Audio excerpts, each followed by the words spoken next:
Welcome to the Visibility Boost, the show where we dive into the best strategies for small business owners to increase their online visibility and boost sales.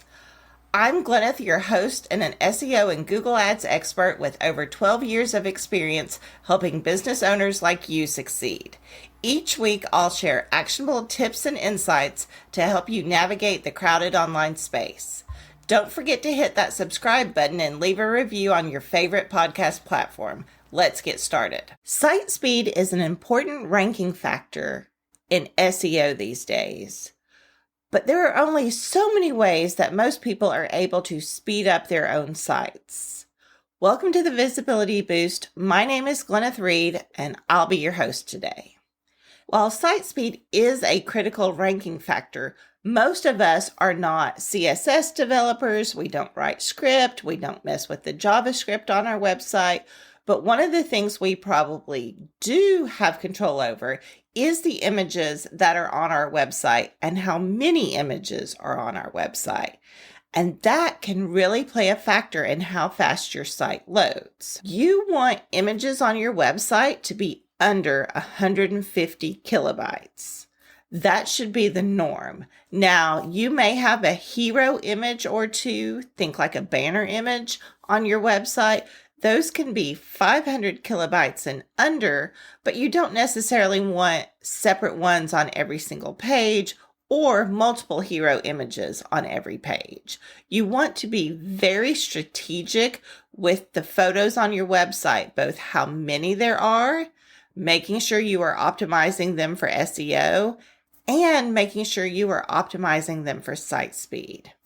If you go take a gorgeous photo on your iPhone and upload it directly to your website, it most likely is going to be 2 or 3 megabytes. That is just far too large size-wise for your website. That will take time to load. People will say to me, well, my site loads really quickly. Yes, it will load really quickly for you because it is cached. But again, let's remember we're focusing on the people that don't know you yet. We want to get that free, organic, but people do not have patience these days. They expect sites to load quickly, which is why Google expects sites to load quickly. The easiest way to optimize a photo is to use a tool that Google gave us called Squish.app. If Google wants something from people for SEO purposes, they are going to give us tools. Like they gave us analytics, they gave us Google Search Console, they gave us Page Speed Insights, in which they tell us that our images are too big and which images even that need to be optimized. And then they gave us the tool to do it, Squish.app. And all you need to do is upload your photo and then change some settings. And they will even show you what percentage decrease you've made in the size of your file. One thing to think about when you are doing this is many of the photos, if you've gotten a stock photo, you've had it taken professionally, you've taken it with your iPhone, their actual size, like pixel size, is often 4,000 by 3,000. And typically it doesn't need to be that big on your website. Smaller photos that you have scattered throughout your website, often 1,000 by 1,000 pixels is large enough. Or maybe you want to crop the photo and just use a certain part of it. So first figure out what part of the photo you want to use, the area it's going to be shown in. There are page ruler extensions in Chrome that you can get to even measure the area so that you're sizing that image correctly, and then resize it, which again you can do in the Squish.app, and make the file size smaller. Your site will load significantly faster with photos under 150 kilobytes than if you have 20 to 30 to even 100 photos that are a megabyte or more. I have seen websites come to me where they have hundreds of photos over 900 kilobytes or even a meg and up. And that's what's slowing their site down. Unfortunately, if you do have an older website, you typically will have these large photos. We just didn't know back then. I will say I've been guilty of this. I used to run a blog and I would take photos with my phone, stick them right up on the website, boom. And it worked back then, but Google didn't have that concentration and priority of site speed like they do now.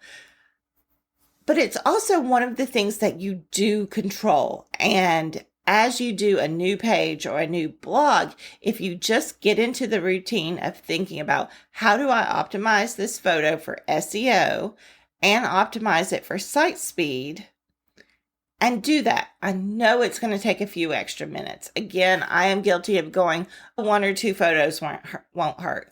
The problem with that is, let's say you publish a blog every month with 3 photos, and each time you say, oh, 1 or 2 won't hurt.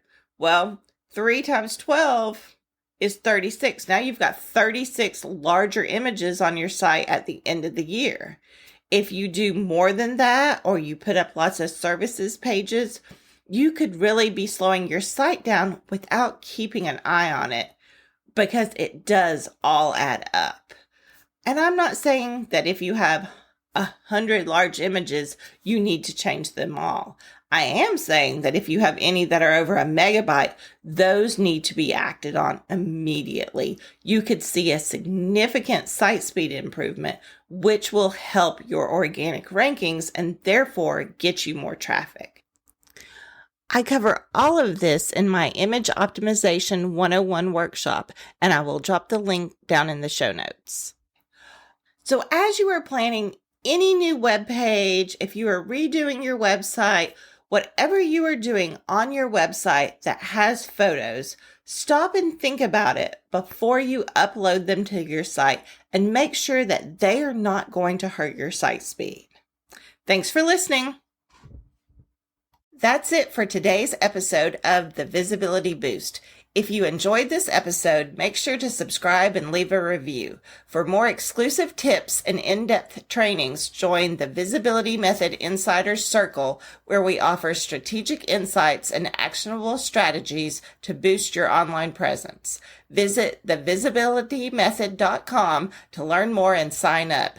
Connect with me on Instagram at glenneth.com for more updates. Thank you for tuning in.